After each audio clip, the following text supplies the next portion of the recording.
Hello साथियों, नमस्कार। आपके अपने यूट्यूब चैनल प्रेम क्लासेस 2.0 में एक बार फिर से आप सभी का स्वागत है और मैं हूं प्रेमपाल। देखिए, हम इस क्लास में पढ़ रहे हैं मैथ और मैथ में हमारा चैप्टर चल रहा है एलसीएम एचसीएफ। ये क्लास नंबर 4 है। जिस किसी ने आपने यदि पहले की 3 क्लास ना देखी हो तो प्लीज़ उन क्लासों को जरूर देख लें। और मैंने उन क्लासों में एक एक कॉन्सेप्ट को आपको समझाया अच्छी तरीके से। तो चलिए आज की क्लास हम स्टार्ट करते हैं और इस क्लास में हम समझने वाले हैं कि एक बड़े से बड़े क्वेश्चन को कम से कम टाइम में किस तरीके से हैंडल करते हैं और हम क्वेश्चन को ऑप्शन से किस प्रकार करते हैं। तो चलिए आइए समझते हैं। देखिए, पहला क्वेश्चन क्या कहता है हमारा। पहला क्वेश्चन कहता है कि भाई छोटी से छोटी संख्या जिसे 16, 18, 21 से भाग देने पर शेषफल 3, 5, 8 बचता है। क्या है? देखिए, संख्या है हमारी 16 और 18 और 21। ये संख्या है। इस संख्या से किसी भी संख्या को भाग देने पर क्या करने पर, इससे क्या करने पर, भाग देने पर शेषफल जो बचता है हमारा, क्या बचता है?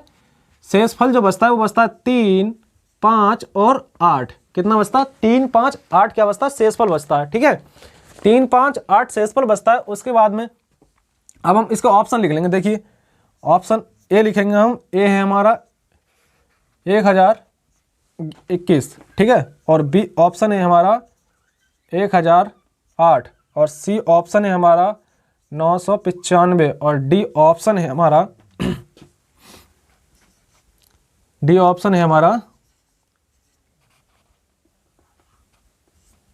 980। ठीक है, देखिए अब मैं क्या देखूंगा कि जब शेषफल हमें 3 बच रहा है तो मैं एक ऐसी संख्या देखूं कि इन चारों संख्याओं में से ऐसी कौन सी संख्या है कि 3 घटाने पर हमें जो 3 घटाने पर 16 से भाग हो रहा है। तो देखिए, 3 घटाऊं यदि मैं 16 से देखूं तो पहले हम देखिए हम क्या एक ऐसी संख्या देंगे जो कम से कम टाइम में कर सके। देखिए, अब ये तो ज़्यादा बड़ी हो जाएगी तो हम क्या देंगे? 9। इसमें क्या 18 का क्या 9, हम इसमें लेंगे 9। कितना लेने वाले हैं? 9। अब देखेंगे हम कि 5 घटाने पर वो संख्या 9 से भाग होगी। 5 घटाने पर 9 से कौन सी संख्या भाग हो रही है? देखिए, यदि मैं इसमें से 5 घटा दूं तो ये संख्या पूरी 9 से कट जाएगी। किससे कटेगी? तो इसका राइट आंसर कौन सा हो जाएगा? ये देखिए, 5 घटाने पर कितना आएगा हमारे पास? 5 घटाने पर 990 आएगा। और 990 को मैं यदि 18 से भाग करता हूँ, किससे?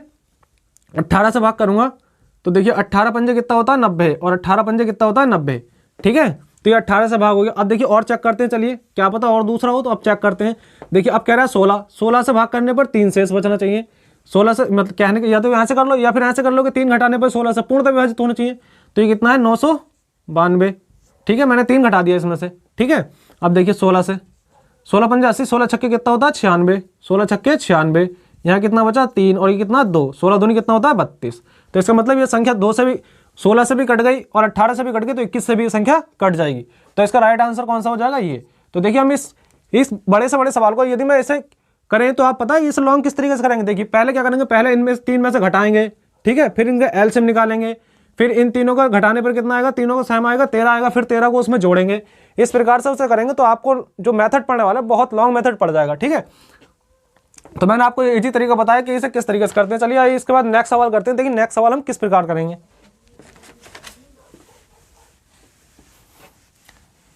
देखिए, नेक्स्ट सवाल क्या कहता है। नेक्स्ट सवाल कहता है कि भाई छोटी से छोटी संख्या बताएं जो कि 25 कितना है?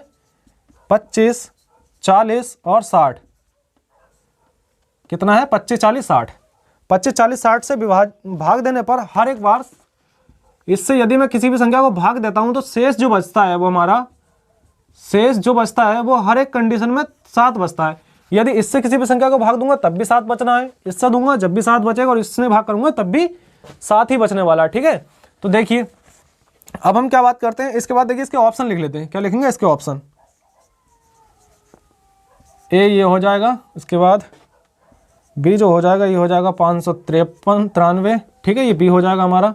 और सी जो हो जाएगा इसका, सी हो जाएगा 1200 और डी हमारा हो जाएगा 607। देखिए, कहने का मतलब है कि ऐसी इन चारों में से ऐसा कौन सा ऑप्शन देखूं मैं कि 7 घटाने पर वो संख्या 25 से भी भाग हो जाए, 40 से भी भाग हो जाए और 60 से भी भाग हो जाए। तो देखिए, हमें यहाँ ऑप्शन में ऐसा ही सपा दिख रहा है कि यदि मैं 7 घटा दूं तो देखिए पहले 60 है तो वो संख्या 60 से भाग होनी चाहिए। देखिए, यदि मैं इनमें 7 घटाता हूं तो कितना हो जाएगा? 602। तो 600 तो 60 से तो भाग नहीं हो रहा। यदि मैं इसमें 60 घटाता हूं तब भी ये नहीं हो रहा। इसमें से घटाता हूं ये भी नहीं होगा। लेकिन इसमें से यदि मैं 7 घटाता हूं तो कितना हो जाएगा? 600। कितना बचेगा हमारे पास? 600। अब ये 600 जो है इन तीनों संख्याओं से पूर्णतः विभाजित हो जाएगा। देखिए, 60 से भी पूर्णतः विभाजित होगा 40 से भी पूर्णतः विभाजित होगा और 25 से भी पूर्णतः विभाजित होगा। देखिए 25 दूनी कितना होता है 50, बचा कितना 10, 100 हो गया, 25 चौका कितना होता है 100, इसलिए ये इससे भी पूरा विभाजित हो गया। किससे? 25 से भी विभाजित हो गया, 40 से भी और 60 से भी। ठीक है, इसके बाद देखिए तो इसका राइट आंसर कौन सा हो जाएगा? Option number D. ठीक है, कौन सा होगा? क्योंकि देख क्वेश्चन कह रहा है कि कोई भी संख्या है 25 से भाग करूंगा, 40 से भाग करूंगा और 60 से भाग करूंगा, तो हमारे पास शेष जो हर एक कंडीशन में बचेगा वो कितना बचने वाला है? हमारा शेष जो बचेगा वो बचेगा हमारा 7। और जब 7 शेष बचेगा तो मैं क्या करूंगा कि 7 कोई भी इन चारों संख्याओं में से एक संख्या उठाऊंगा जो मुझे लगेगी, तो और उसमें क्या करूंगा मैं 7 घटा दूंगा। उसमें से 7 घटाने से मैं देखूंगा कि 25 से ही भाग होनी चाहिए वो संख्या, और 40 से ही भाग होनी चाहिए, और 60 से ही भाग होनी चाहिए। तो हमारी एक संख्या कौन सी मिल गई हमें? 607। चलिए फिर नेक्स्ट सवाल करते हैं। इसके बाद नेक्स्ट सवाल कहता है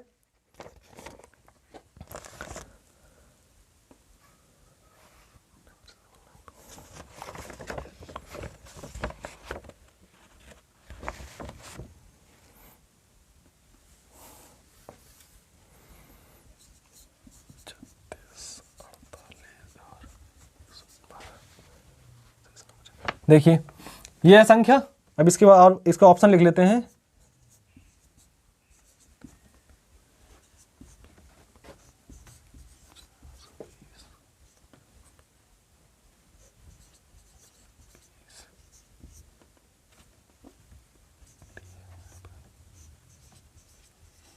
देखिए कह रहा है कि ये कोई वह छोटी छोटी संख्या बताएं जो कि इससे भाग देने पर शेष 0 बचता है। मतलब से इनसे यदि मैं भाग करता हूं तो शेष क्या बचेगा? शेष जो बचने वाला है हमारा क्या बचेगा? 0 बचने वाला है। मतलब शेष जो बचने वाला है कुछ भी नहीं बचने वाला है।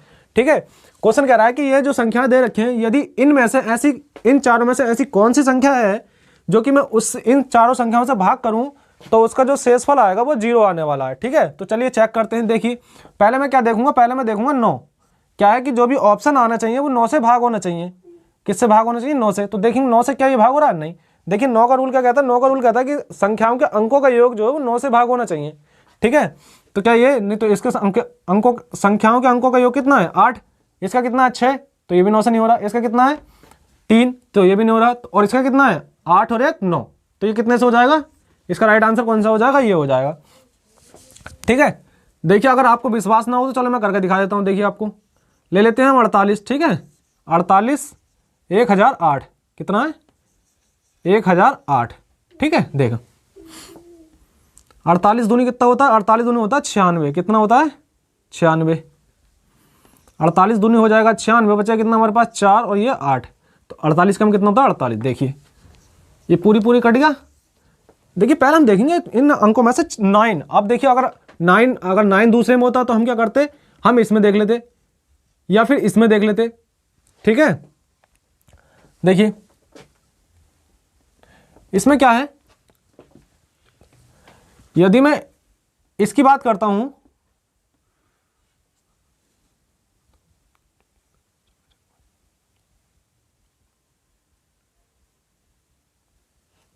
देखिए अब ये है क्या है? ये मैं क्या देखूंगा? अब देखिए 9 अगर हमें दूसरे ऑप्शन में होता तो हम देखते हैं यहां। ठीक है, 8 छंग कितना होता है? 48, तो 8 छंग 48। देखिए वो संख्या 8 से ही भाग होनी चाहिए। किससे भाग होनी चाहिए? 8 से भी भाग होनी चाहिए। ठीक है, और 8 का रूल क्या कहता है? लास्ट की 3 अंकियां 8 से भाग होनी चाहिए। लास्ट की 3 संख्याएं कितनी है? 8 से भाग हो रही हैं। ठीक है, तो इस तरीके से हो जाएगा। चलिए फिर इसके बाद नेक्स्ट सवाल की बात करते हैं बिना समय गवाए।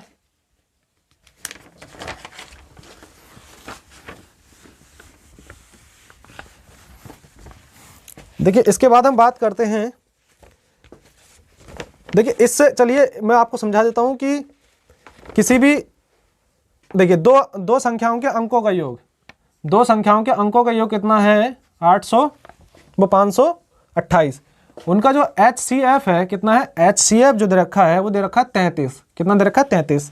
ठीक है, इस प्रकार संख्याओं से कुल कितने जोड़े हो सकते हैं? मतलब इनसे क्या निकालना है? हमें जोड़े निकालना है। ठीक है, देखिए ये 2 संख्याएं हैं, और देखिए अब जब 2 संख्याएं होती हैं तो उनमें कॉमन क्या होता है? मासा। तो मासा हमें देखिए आप क्या मानेंगे? हम 2 संख्या मान लेंगे, एक x मान लेंगे, एक y। तो देखिए x के साथ क्या आएगा? x के साथ भी 33 आएगा, 33x प्लस क्योंकि दो संख्याओं का क्या है, दो संख्याओं का योग। और 33/, ठीक है, बराबर कितना है 528, कितना है 528, ठीक है।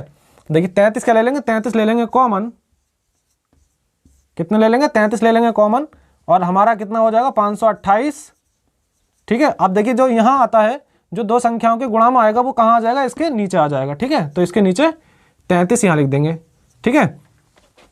33 से जब इसे भाग करूंगा तो कितनी बार जाएगा, 33 से इसे भाग करूंगा तो जाएगा हमारा 16 बार, कितनी बार जाएगा 16। अब देखिए अब x + y बराबर कितना आया 16, ठीक है।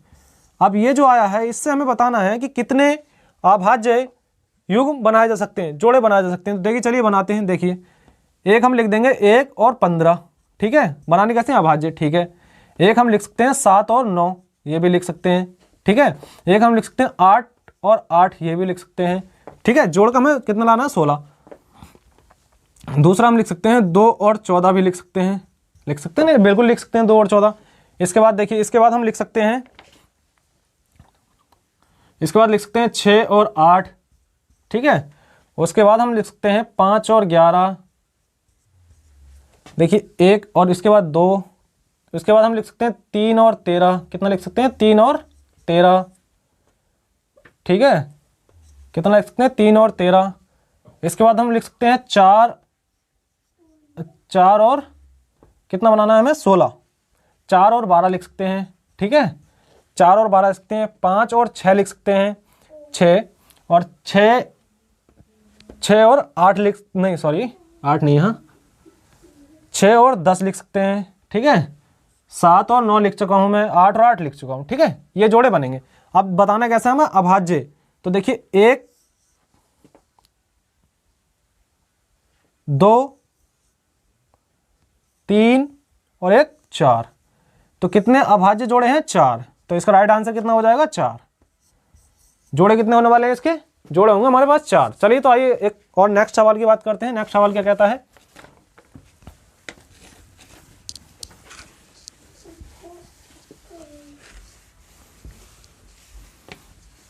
देखिए नेक्स्ट सवाल कहता है कि दो संख्याओं का अनुपात ये है, दो संख्या है, एक x मान लो एक y मान लो, ठीक है। इनका अनुपात जो है वो कितना है 3:4 है, कितना है, दो संख्याओं का अनुपात जो है 3:4 है, ठीक है। फिर वो कह रहा है इनका जो एलसीएम है कितना है, एलसीएम जो है वो 180 है। एलसीएम कितना है 180, ठीक है, एलसीएम कितना है 180। हमें बताना है कि इनका इन दूसरी संख्या क्या होगी, क्या बताना है हमें, दूसरी संख्या, ठीक है। देखिए बताना है हमें दूसरी संख्या। तो देखिए अब क्या है एचसीएफ है ये, और ये हमारा एलसीएम ये दे रखा है, ठीक है। तो इन दोनों संख्याओं में क्या कॉमन होगा, हमारा एचसीएफ कॉमन होगा, ठीक है। हम अब इन दोनों की गुणा करेंगे, कितना आएगा, देखिए 3x, ठीक है, मैं दोनों को एक ही मान लेता हूं, ठीक है, 3x और मल्टीप्लाई बाई पहली संख्या और दूसरी संख्या 4x, कितना है x एचसीएफ आ गया, और ये आया हमारा एलसीएम कितना 180, इससे ये कैंसिल हो गया, ठीक है। ये कितना है 12, और 12 से जब इसे काटूंगा कितना आएगा, कितना आएगा 15, ठीक है। तो x बराबर कितना आया 15, और निकालनी कौन सी संख्या हमें, निकालनी है दूसरी संख्या। कौन सी संख्या निकालनी है, दूसरी संख्या। तो दूसरी संख्या मैं निकालूंगा तो इसमें इस वाले में रखूंगा नहीं रखूंगा, दूसरी संख्या निकालने के लिए, दूसरी संख्या निकालने के लिए मैं इसमें रखूंगा, ठीक है। पहली संख्या और दूसरी संख्या, रेशो निकाल लो, कुछ भी कर लो, ठीक है, रेशो लगाओ, पहली संख्या और, अरे यार लग जा, पहली संख्या और दूसरी संख्या, ठीक है, पहली संख्या और दूसरी संख्या, ठीक। दोनों संख्या में कॉमन क्या है, मासा, और मासा हमने क्या मान लिया, x मान लिया मासा, ठीक है। अब देखिए इसके बाद मासा कितना आया 15। अब हमें निकालनी कौन सी, दूसरी संख्या। दूसरी संख्या कितनी है 4x, 4x ये है, तो 4 मल्टीप्लाई बाई 15, क्योंकि x की वैल्यू कितनी 15, तो इसका जो दूसरी संख्या आएगी वो कितनी आएगी 60, कितनी आएगी 60। यही हमसे पूछता पहली संख्या कितनी है, तो पहली संख्या कितनी हो जाती, पहली हो जाती 45, 15 45, पहली कितनी हो जाती, पहली हो जाती 45। चलिए इसके बाद नेक्स्ट सवाल की बात करते हैं। देखिए नेक्स्ट सवाल क्या कहता है,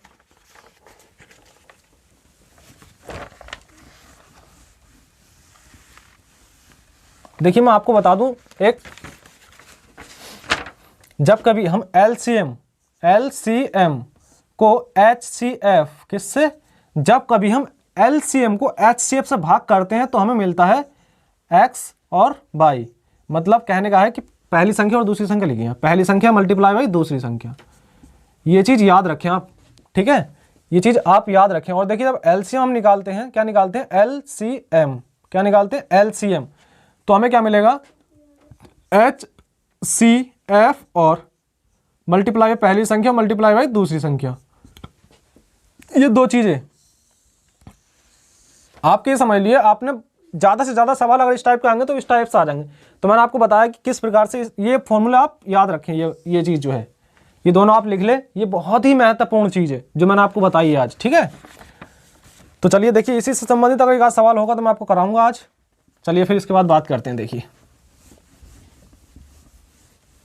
देखिए इसके बाद सवाल क्या कहता है, इसके बाद सवाल कहता है कि 28 कितना है, 28 कितना है, 28 और है हमारे पास 42, 28 और 42, क्या है 28 और 42 का HCF कितना है, HCF सॉरी LCM कितना है, LCM, कोई दिक्कत नहीं उससे, LCM और मल्टीप्लाई बाई HCF।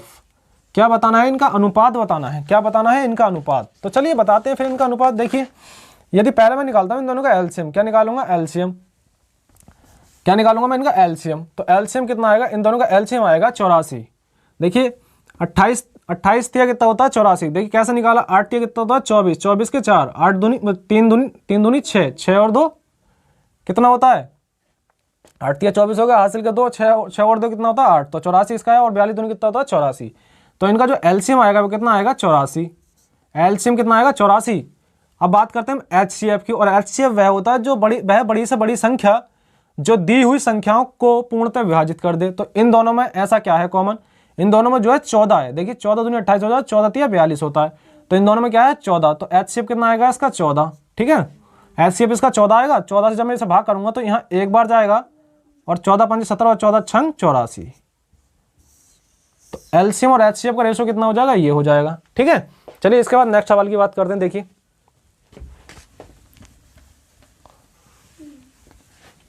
नेक्स्ट सवाल क्या कहता है, नेक्स्ट सवाल कहता है दो संख्याओं का अनुपात ये है। देखिए पहली संख्या है मल्टीप्लाई बाई दूसरी संख्या है, ठीक है, कितनी है, 3 और 4, कितनी है, 3 और 4, सही है, 3 और 4 है।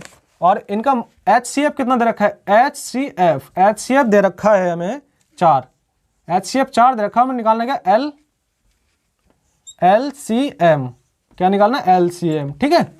देखिए दो संख्याएं अनुपात ये दे रखा है और LCM HCF ये दे रखा है, LCM निकालना। देखिए मैंने अभी आपको बताया कि LCM जब हमें निकालना हो, क्या निकालना हो, LCM, तो HCF मल्टीप्लाई बाई पहली संख्या मल्टीप्लाई बाई दूसरी संख्या, ठीक है, क्योंकि HCF दोनों में कॉमन है। तो HCF कितना है, HCF हमारे पास कितना है 4, और इन दोनों का गुणा कितना होगा, इन दोनों का गुणा कितना हो जाएगा 12, और 12 चौक कितना होता है 48। तो LCM कितना है 48, LCM कितना है 48। देखिए LCM कितना है 48, क्योंकि मैंने आपको बताया कि LCM बराबर क्या होता है, HCF मल्टीप्लाई बाई पहली संख्या मल्टीप्लाई बाई दूसरी संख्या, ठीक है। तो पहली और दूसरी संख्या कितनी है, पहली संख्या ये, दूसरी संख्या ये, और HCF कितना है, HCF ये है, ठीक है। तो आई होप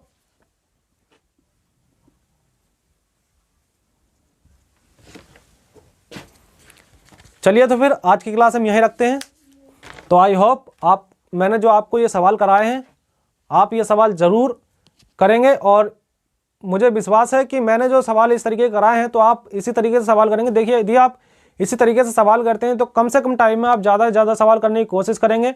देखिए यदि आपने मेरी डिजिट सम वाली क्लास ना देखी हो तो प्लीज़ उस क्लास को ज़रूर देखें, क्योंकि वो जो क्लास है वो एक मैथ के आगे करने के लिए बहुत ही महत्वपूर्ण क्लास है, क्योंकि वो क्लास जो है हमें एक बड़े से बड़े क्वेश्चन को कम से कम समय में करने का जज्बा पैदा करती है। तो आप ऐसे ही इस क्लास के साथ बने रहें और आप अपना सपोर्ट बनाए रखें। यदि आपको ये क्लास अच्छी लगी हो तो क्लास को शेयर जरूर करें, और हमारे चैनल को सब्सक्राइब कर लें, और हमें लाइक करके ज़रूर बताएं, और मुझे कमेंट करके ज़रूर बताएं कि वीडियो कैसी लगी। तो मिलते हैं और एक नई वीडियो के साथ, तब तक के लिए जय हिंद, जय भारत।